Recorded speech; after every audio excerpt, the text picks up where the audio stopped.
Now that weekend's over, the Steelers can focus on the playoffs, right? Right. We will do that in a bit. But we still not done talking about the craziness that was the almost tie of Raiders-Chargers that almost eliminated from the Steelers from the playoffs.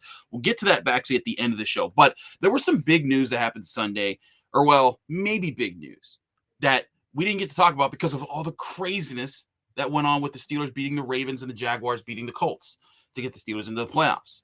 We're going to talk about that, about Kevin Colbert, what the report is, what we do know, and what should be the approach of the Steelers heading into this very important 2022 NFL draft here in January. Lots to look at there. Joining me, of course, is Tony Serino for a Tony Tuesday. It's going to be an exciting episode of the Locked On Steelers podcast. Let's get into it.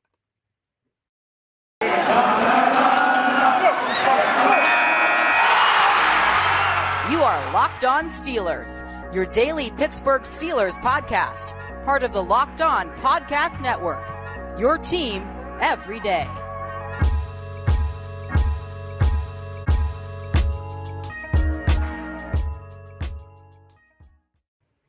And welcome to the Locked On Steelers podcast. I'm your host, Chris Carter, bringing you your daily dose of all things of the Pittsburgh Steelers. As always, you can find us on Apple, Spotify, Google Podcasts, Odyssey, and YouTube. Hit the like button if you're watching this video on YouTube. Hit the subscribe button to get all of our daily content Monday through Friday, sometimes Sunday, depending on game day.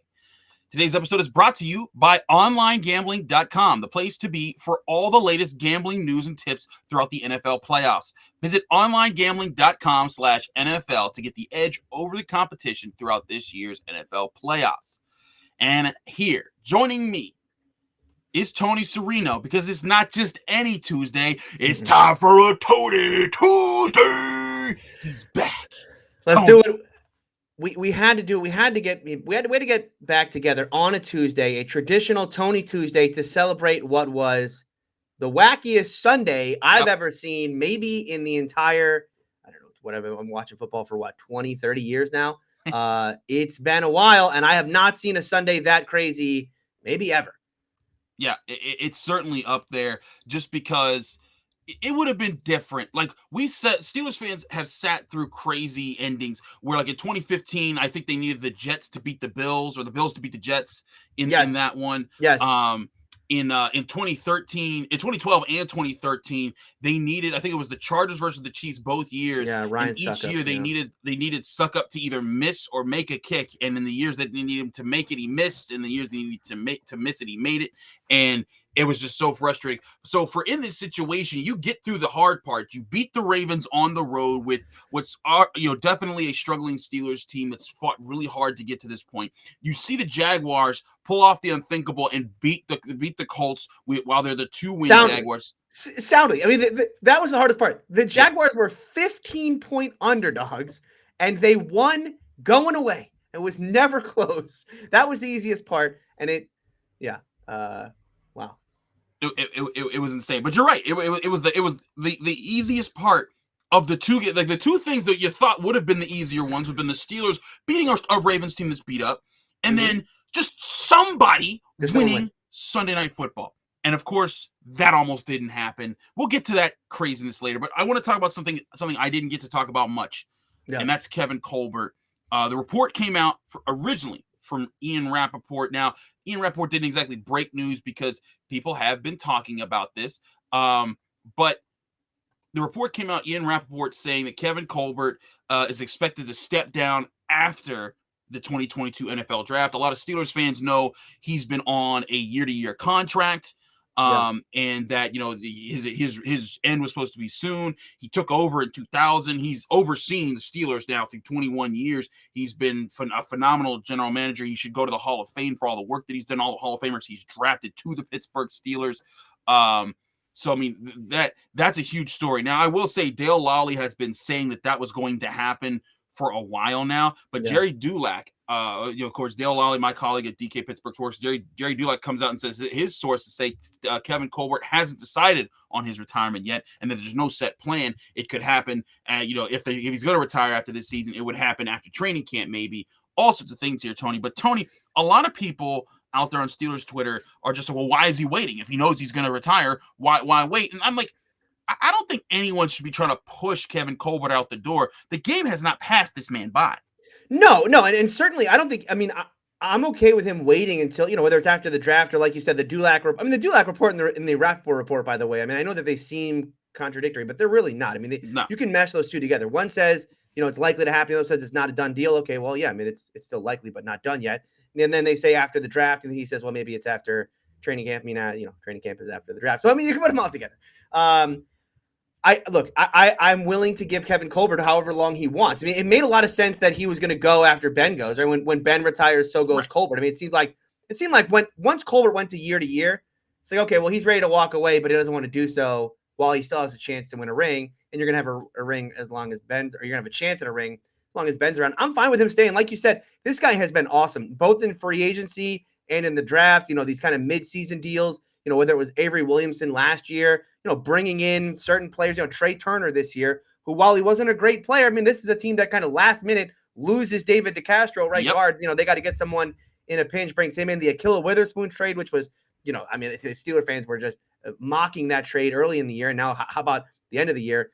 Ahkello Witherspoon was a key asset on that defense down the stretch, made some plays. So, yeah, I think one more draft class. I think it's interesting that he will kind of direct the future of this team post Ben Roethlisberger with one more draft class, maybe one more free agency, and then he goes. Obviously, you're going to be sorry to see him go, but it does sound like from those same reports you mentioned, Chris, that he's got like an heir apparent in-house ready to go, potentially in Brandon Hunt, and this train will keep rolling. Yeah, that's the bottom line here, is that there is a succession plan. Brandon Hunt has been the right hand of Kevin Colbert for quite some time. Omar Khan has been the financial wizard behind the Steelers, and from what reports have been said, the idea is that Brandon Hunt will take over more of the personnel and the recruiting and the looking up of guys and presenting Mike Tomlin with, here you go, this is who you're looking at, this is who you're looking at. And Omar Khan's the guy that's going to be like, all right, I'll make the numbers work however we need to make it work, and this is what we need to aim for. So there's a legitimate plan there. Like it doesn't need to be this, but also there's no need to force Kevin Colbert out the door. He runs that front office.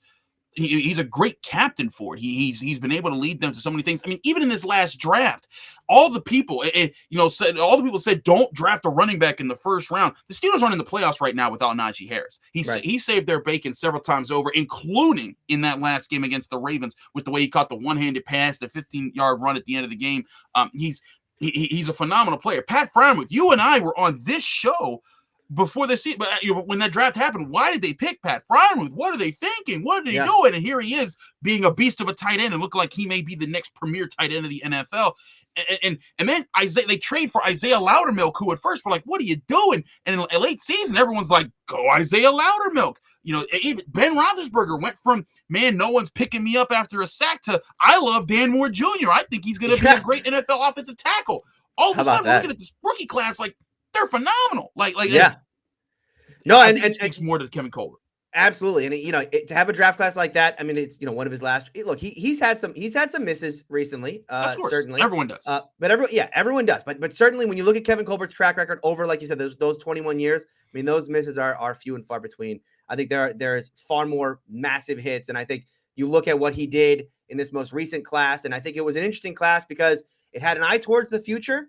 Right, with kind of, okay, let's get some offensive linemen we can build around. Let's get a tight end, even though we have Eric Ebron. Then it was very much about, let's also get this team ready to go right now and start to address. And that was the Najee Harris pick, of course, was getting in a running back who could make some yards on his own. So it's not going to be an offensive line that was going to be terrific from the word go. You're going to need a runner like Najee to make this thing work. And I thought it was an interesting class in that way. And I'm really intrigued to see, in a post-Ben world, how does this team attack that position? Is it in the draft? I mean, we saw people who want to push Kevin Colbert out. Look, Kevin Colbert's doing a ton of work right now. He's been doing a lot of work throughout the season, not just, coming to Steeler games. He's going out. He was there at that North Carolina game. I believe it was their first game against VT. He was at that game. He was talking to Sam Howell before the game.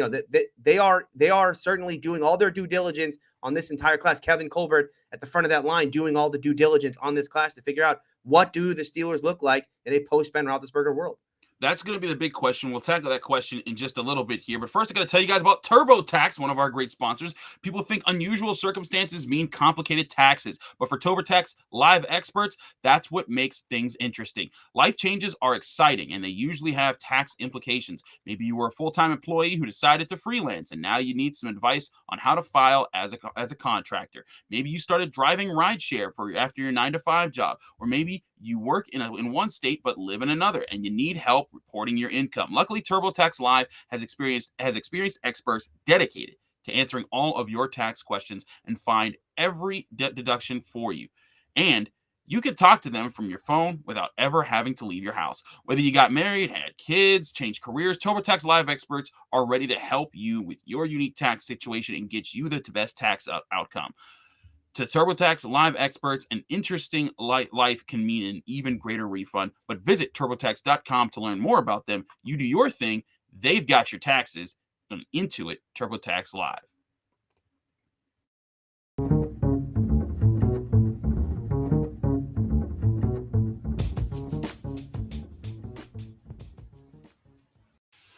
Back here on the Locked On Steelers podcast, I'm Chris Carter here with Tony Thurino for a Tony Tuesday. We thank you for making us your first listen every day here on the Locked On Steelers podcast. Remember, you can also leave us a 5-star review with a positive comment on Apple Podcasts. Do those both at the same time. You get a special shout out at the end of the show. Tony, continuing this topic about Kevin Colbert, I've seen a lot of tweets about how, and a lot of complaints about how he shouldn't be part of the next thing. Why should he set up someone else's role when they should be able to set up their own legacy? But like you said, the process for preparing for an NFL draft doesn't begin at the end of the season. It's been well underway for months now. The Steelers have been watching tape, scouting players, going to practices, going to games all season long. I can tell you, as a person who covers Pitt football, I've seen NFL scouts at Pitt practices, scouting out different position groups. And I've been like, take note of who's looking at there, who's looking at there. And that's so that every NFL organization, this is how it works. You don't pull out the guy who heads all of it and has had all of it for the past 20 years. You don't pull that guy out in the middle of the process, right when you're about to switch from watching these guys on tape to seeing them at the Senior Bowl, to seeing them at the Combine, to doing the team interviews and the live visits, and then, setting up your war room and saying, these are the guys you put out to. You don't pull them in the middle of that process, which is why Kevin Colbert gets this extra draft. But I think especially when you look at Najee Harris and Pat Freiermuth, they picked not just guys who were talented, but guys who seemed to carry themselves the way you want a Steeler to carry themselves. Both of them appear like leaders, and I think that's what Kevin Colbert's trying to do here. He's trying to make sure Brandon Hunt, Omar Khan, whoever's going to be his successors, have not just talent there to build from as a foundation, but leaders, guys who buy into the Steelers as an organization, and guys that they can say, you know what, I can build around these guys because they're going to be part of the culture that has always been the Pittsburgh Steelers. Such a great point. You talk about the Najee Harris and Pat Freiermuth picks and the kind of the future leader. Even Kendrick Green, I'll put in that. I mean, I know mm-hmm. Kendrick has not played well, but I do think he kind of has that mentality that you look for from an offensive lineman, that absolutely, you want to kind of be that, that guy on the line. I think the leadership part of that draft was such a big part of it, because there was, once Ben retired, there was going to be this massive leadership void. And I think he sort of filled that. You can certainly envision a future. We'll see who the quarterback's going to be, but you can certainly envision a future where Najee Harris is a kind of Jerome Bettis type figure in that offense, right? Where he's kind of the guy of that offense. I think you can see the same thing from Freiermuth and, like I said, with Kendrick Green on the inside. And so, yeah, absolutely. Look, and to go back to your point about, this process doesn't start right now. I mean, look, for us as analysts, of course, it starts now because the season's going to end for us soon and we need some football to watch. And guess what? Watching tape on players is pretty fun.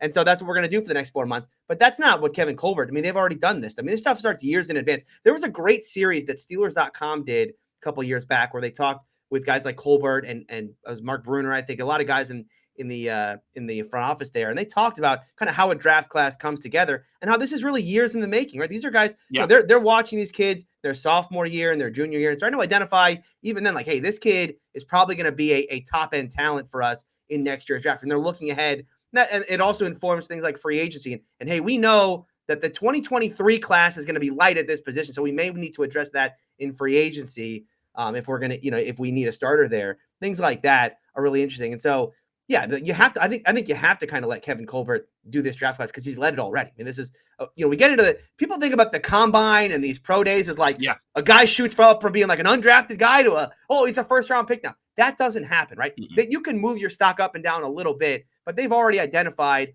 who they think the top end talent of this class is, and generally pro days and combine numbers are just confirming what they thought. Hey, this guy's a superior athlete. Then he goes out there, runs a 4.4, and like, yep, he is. So we're good to go. I think you have to let Colbert finish this one out. I agree entirely. Now, the other question for Colbert is, where does he target, Tony? Because this is a peculiar draft class. Like, this isn't a quarterback-heavy draft class.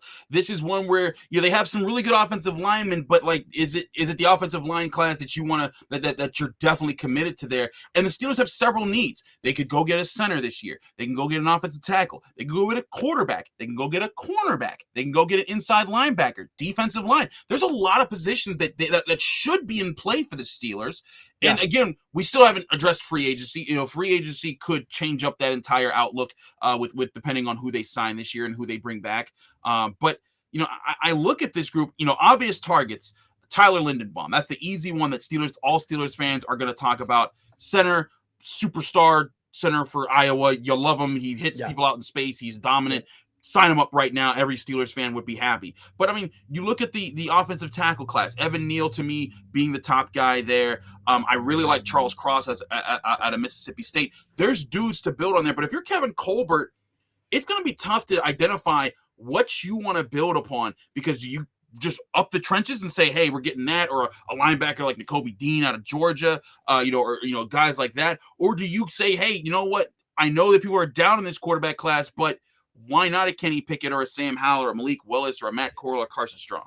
Well, let's start there. Let's start with the quarterback class, because it is funny to me. You look at this class and everyone goes, look, this is just not a great quarterback class. But I do expect that Corral's going to go in the first round, and Kenny Pickett, and probably Sam Howell too, and Malik Willis. Yeah, it's like we're going to end up with a quarterback class like it's not very good, but 4 of them are probably going to go in the first round, maybe 5 if someone like a Carson Strong sneaks in as well. That is funny to me. But I think, like you said, this is it's way more wide open. We kind of went into last year's class knowing like running back. Like if Najee Harris is there, everybody knew the pick, and there was an outside chance, I guess it could have been Etienne as well. There was a year with Devin Bush and Devin White where everybody knew, like, look, they want one of those guys. Just a matter of can they go up there and get him, and then they did.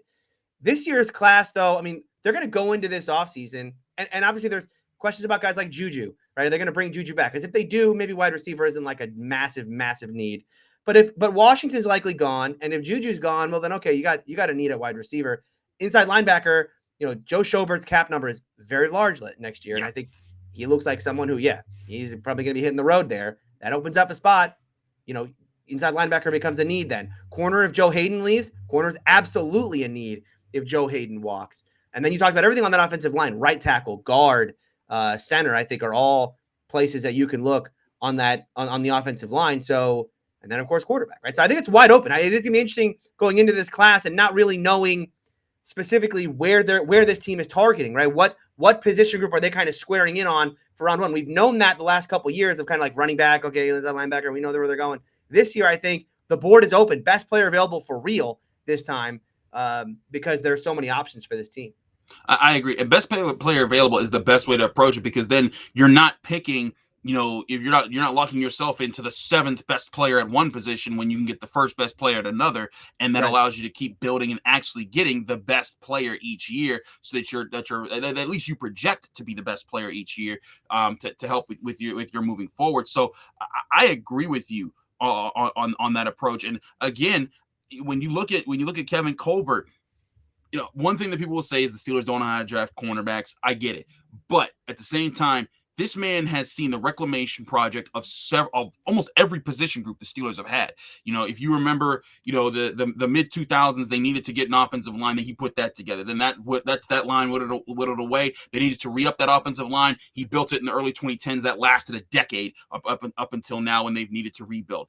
So you trust him rebuilding, putting in the building blocks for the future of the offensive line. The guy drafted Ben Roethlisberger. You trust him with knowing when to go get the quarterback of your dreams. The guy has been cash money at getting playmaker wide receivers. You trust him to go get that. He has Le'Veon Bell and James Conner and now Najee Harris. All three of them have had success in the NFL. You trust them to pick a running back. Defensive line. In the early 2010s, there was a question there when Casey Hampton, Brett Keys, all those guys got old. The Steelers, they got Cam Hayward, then they got Stephon Tuitt, and they became one of the best groups. They couldn't pass rush for one. They didn't invest out of the edge rusher position enough. Then all of a sudden, Bud Dupree, T.J. Watt, now Alex Highsmith, they've led the league in sacks for 5 straight years. Almost every group, and then not to mention, Troy Polamalu was a pick. They traded for Minkah Fitzpatrick.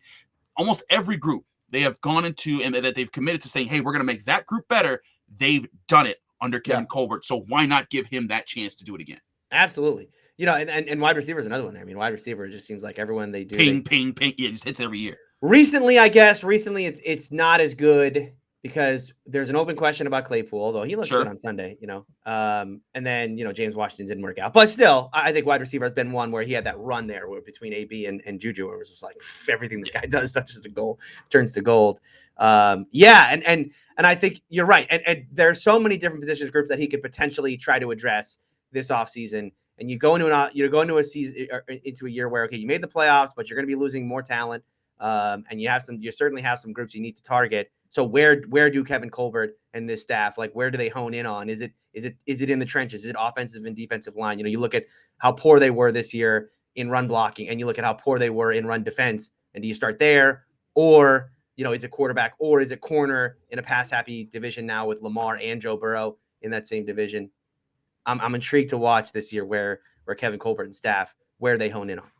As am I. We're going to take a quick break, but I'm letting you know when we come back, we're going to be focusing still on the Steelers. We want to talk about, remember, Keith Butler did not coach this last game. So that was Mike Tomlin's defense you saw out there. We'll talk about the differences between those two groups, and then we'll also go back into Tony giving us some conspiracy theories and what he really thought happened with that game that was almost a tie on Sunday Night Football between the Raiders and Chargers. But first, before we do that, got to talk about Get Upside. Hey, Steelers fans, this is Chris Carr with an incredible app everyone who buys gas needs to know about. It's called Get Upside. My listeners are making up to 25 cents for every gallon of gas every time they fill up. Just download the free Get Upside app on the App Store or Google Play right now. Use promo code TOUCHDOWN to get up to 25 cents bonus per gallon on your first fill up. That's up to 50 cents cash back total on your first fill up. Don't pay full price at the pump anymore. Get cash back using Get Upside. Just download the app for free and use promo code TOUCHDOWN to get up to 50 cents per gallon cash back on your first tank. Some people who drive a lot are making as much as $200 or $300 a month in cash back, and there's no catch. The cash back gets added right to your account. You can cash out anytime to your bank account, PayPal, or an e-gift card for Amazon and other brands. Just download the free Get Upside app and use the promo code TOUCHDOWN to get 50 cents per gallon cash back on your first tank. Again, that's promo code TOUCHDOWN. We're also brought to you by OnlineGambling.com. Steelers fans, we're all looking for an edge these days, and I'd like to thank OnlineGambling.com for sponsoring today's podcast. If you don't know already, OnlineGambling.com is a website dedicated to giving gamblers the edge. Throughout the playoffs, they're providing you with the best NFL tips, news, and more to make your bets as informed as ever. OnlineGambling.com is on a mission to be the world's most empowering gaming and betting site, giving gamblers the edge by providing the best and most trusted experience online all day, every day. OnlineGambling.com is inspiring every gambler in the world to beat the odds. Go to www.onlinegambling.com and check out the latest NFL playoff news and tips on how you can get the edge in your betting efforts. Visit the website for NFL tips ahead of the playoffs, and make sure when you visit onlinegambling.com, you go to their /NFL page, and you'll get all the latest gambling news and tips to give you the edge through the NFL playoffs. Steelers, Chiefs, Bucks, Eagles, all the matchups. You get the betting edges, the information, the up-to-date news right at onlinegambling.com/NFL to make the most of this year's playoffs. Whenever we do back-to-back ad reads, that means we keep it rolling. Now, Tony. Yeah. You and I, we're big film watchers. We took some time. It was only like a day. Really less than a day with all the craziness. But we took some time to break down the film and look at the schematic differences between the Mike Tomlin and Keith Butler defenses. Yeah. Would you like to list them out for us, please? Sure. That's it. That's all we have. There's nothing. That's all I got. Keith Butler, Mike Tomlin, it just seemed a little bit the same. It's just the same. That's it. When you look at the tape, it's the exact same defense. Thank you. Goodbye. Have a good night. Moving on to more important topics. But in all seriousness, we all knew that wasn't going to. There wasn't. It wasn't going to be a big difference there. And that's not to say that Keith Butler doesn't have input on what the Steelers do. He puts together game plans and helps with that. But I mean. But they were. Yeah. The game plan was always going to be the same for the Steelers. There wasn't going to be some aggressive uptick in anything. Mike Tomlin said he involves himself in both the offensive and defensive game plans each week. So, and as he said, expect much different. He does more than suggest. He does more. I do more than suggest the play calls. So there's that there. But let's go into let's go back into Sunday night, because Steelers fans were losing their minds. I was having a blast tweeting about it because I'm just sitting there with the I'm in danger memes and everything. So like I'm having a good time with that. But then I'm also sitting there like, wait a second, this is actually, it could be a tie here. Tony, you've been the guy with the tinfoil hat. Yeah. What was your conspiracy radar saying as all this was playing out? As the game, okay, so before the game, I thought they should just kneel it. I mean, I legitimately thought like there's the whole game. I thought there was a non-zero chance that they would just get out there and both teams would start kneeling. I guess there is like some bylaw in the NFL rulebook that says like, you know, if two teams are like unsporting in that way, that Goodell could come down hard on both. And then of course you have like the match fixing stuff that like, you know, you could actually get lawyers and stuff involved in that. So I guess they couldn't play it out that way. So then the wrestling side of me, because fans, you know, I do sometimes watch some wrestling. So it looked like a work a little bit at the beginning of the game. It looked a little worky to me at the beginning of the game. I'm like, wait, what's going on here? Like, this is not like a normal game. But then, Chris, you know, it got to the point where I was starting to have fun with it. Like you, I was on Twitter tweeting like, 6-point lead. That's pretty good. How do they screw up 6 points? And then it was like, and by the way, to every fan who messaged back to me and went, Tony, it's pretty easy. The Chargers guy just misses the extra point. I mean, honestly, Steeler fans, now is not the time. I mean, not the time. Okay? 6 points is not a tie. Then they got to 12, Chris. And I think you and I both knew when it got to 12, smooth sailing ahead.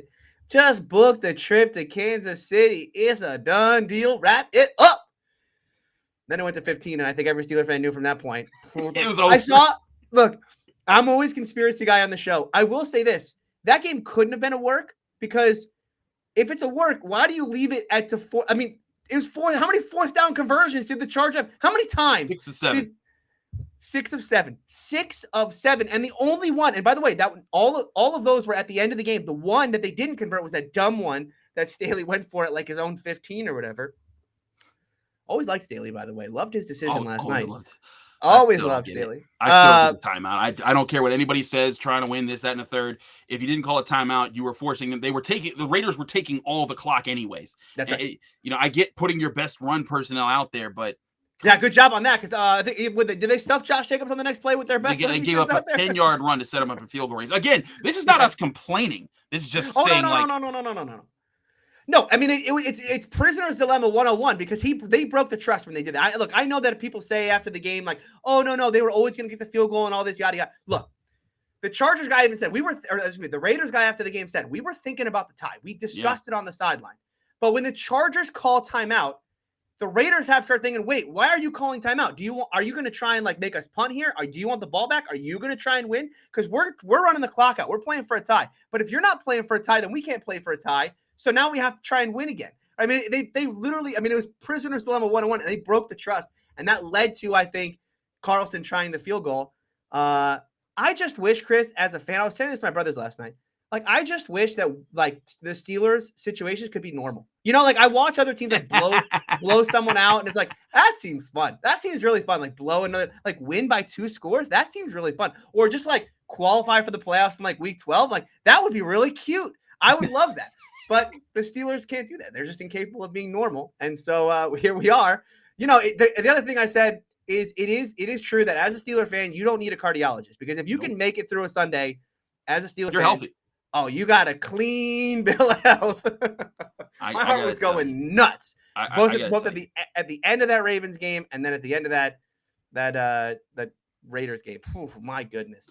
I'm sitting there in Channel 11 getting ready to film The Final Word on WPXI. And I'm sitting there with Tim Benz and Dean and Pietro. Dean, who's on this show all the time too. And And we're like, as the fourth quarter is progressing, we're just continuing to curse and swear at the TV screen. Not just because we care about the Steelers result, but because we want it to be over so that we could get ready to do the show and go to bed. And it just keeps extending itself and extending itself and extending itself. And then we're sitting there like, because then we also know that if it's a tie, I have to then go do a tequila shot like I promised our viewers. I did a tequila bet. I said, if this is a tie, I'll come on late at night, do a tequila shot, do a whole new episode for you guys. I'm not doing it because it didn't tie. Didn't happen. Didn't happen. Never in doubt. Never in doubt. We always believed that they were going to pull out even when they weren't going to pull even out. in the darkest of times. And there were some moments there. When they got that last first down and they did two rushes that went nowhere, I that's when I tweeted, I'm like, this is going to be a tie. Yeah. Like that's it. Like there's no, like I was reserved. I was like, well, I need to start thinking up what new things to talk about on a bonus show to do for Monday. And then that happened. For me, it was just about ranting. I was just ready to rant for about 20 minutes on AFC North Talk about how crappy the NFL is and how, incompetent they are at scheduling. Because again, this didn't have to even be a possibility. Right. If the morons at the scheduling department at the NFL could have understand that, hey, maybe we shouldn't put a game in primetime where both teams are incentivized to just kneel at the 50-yard line for 60 minutes. Like, that doesn't seem good. That doesn't seem right for us to do. Maybe we don't schedule it that way, but they did. And they quite nearly ended up with a tie, which I think would have been massively controversial. Well, clearly massively controversial because Twitter was ready to just blow up last night. So, but then again, maybe that's what they wanted all along. Because I still haven't seen the ratings for this, but I assume that it was berserk. See, and I think it's I think it's the failing upwards. I don't think that they're like that smart that they kind of maybe it just happened to be that way. It's just like they're such morons, and then it played out this way. And like, oh, what a happy accident. I really do despise like the people who run the National Football League because they are extremely bad at their job. I mean, just look at the state of NFL officiating. I mean, NFL officiating is just horrific around the league. You turn on any game, that game last night, horrific officiating. I tell Steelers fans this all the time because I point it out when it happens in the Steelers game, and I'm like, this is bad. And Steelers fans like, oh, we're so screwed. And I'm like, it's not that the Steelers are so screwed, it's that everybody's so screwed. And then when it happens to your team, it probably happens several times in the game, and then you were screwed, but it wasn't that they went after you specifically. They just stink at their jobs, so that hurts you the most in that situation. I do like that the refs now have basically made it legal for the tackle and guard to basically lock hands to stop TJ Watt from getting to the quarterback, which happened, by the way, in that game. And I just don't understand how is that not a hole? What we do? Meanwhile, they still haven't ruled TJ Watt's sack of Tyler Huntley as a sack that forced a fumble. And that's another one because it's not just that play; it's the hit him too hard on Cam Hayward. That too, because that would have been a half sack for TJ as well. It's unbelievable. It's unbelievable. Yeah, I may have tweeted something a little aggressive after TJ actually got it because I was extremely heated at the way that game was playing out, related specifically to TJ Watt and his sack record. Well, now I have to go back on @Steeler Country's Twitter and find this tweet because I want to read this. But we have to get out of here. Thank you so much, Tony, for doing a Tony Tuesday with us. Let people can find you, follow you, and get more of your work. You can follow me on Twitter @Steeler Country, and you can find me on YouTube. It's a show called AFC North Talk. It's all about the AFC North, and you better believe that Tuesday's show is one you, as a Steeler fan, can not miss this because let me tell you something. Quincy, Sonny, they have not let me hear the end of how bad Ben Roethlisberger, how washed they are, how bad this offensive line has been all year. And guess what happened? Accidentally made the playoffs, and now they're never going to hear the end of it. So tune in, AFC North Talk on YouTube. That show will start 5 p.m. here on Tuesday. It'll be a lot of fun. Do watch it. It's a entertaining show. I watched every second of the last episode too, watching you give it to Quincy, and now I can't wait to see Sonny. If he does not walk off the set at some point like he's done before, Tony, I will be disappointed in you. I mean, his shirt's already come off once. I imagine it's it's gonna be a fun one. It's gonna happen again. It's going to be fun. Do check out Tony Serino on the AFC North Talk Show. You can find on YouTube. Just Google that and you'll find them. Follow him on Twitter at Steeler Country. Follow me, Chris Carter, on Twitter and Instagram at Carter Critiques. You can find all of my work on the Locked On Steelers podcast on Apple, Spotify, Google Podcasts, Odyssey, and YouTube. Like this button, hit the like button on this video if you've enjoyed it. If you want to get more of that, subscribe to our channel. You get all of our content Monday through Friday. If you're enjoying us, you want to help out the show even more, leave us a 5-star review on Apple Podcasts with a positive comment. When you do both at the same time, you get a special shout out at the end of the show, just like TM1214, who says, new to the show, I've been listening for the past few days and love the pod. Thankful for all the great talk and info. Go Steelers. Thank you, TM1214, for your 5-star review. We have a whole bunch of new ones that we've read out. If you want your shout out, please give us a 5-star review on Apple. That stuff really helps out the show. Thanks again for tuning into the Locked On Steelers podcast. We'll be back more on Wednesday after Mike Tomlin talks on Tuesday to get you more on your Pittsburgh Steelers, getting you ready for the Chiefs playoff game this weekend. Easy W.